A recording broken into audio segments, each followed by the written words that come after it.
Hazur Abdur Rahman Sahib's question is based on verse number 46 and 47 of Surah Al-Bakarah, chapter number 2. A'udhu billahi minash shaitanir rajim. Bismillahir rahmanir rahim.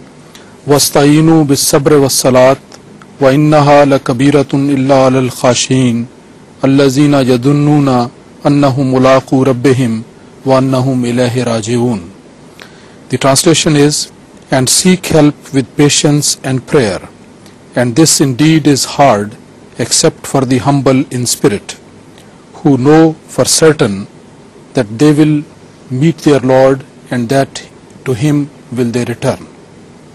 So my question is about the word yadunnuna. Why this word is used while the verses are relating about the believers?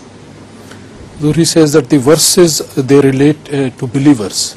So why this word yuzunnun has been used? Read it again, I will understand.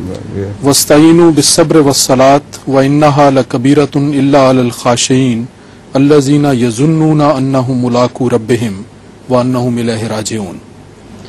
Yazunnuna here, you mean yuzunnun, yes. Here it is a expression of prayer. They are humble.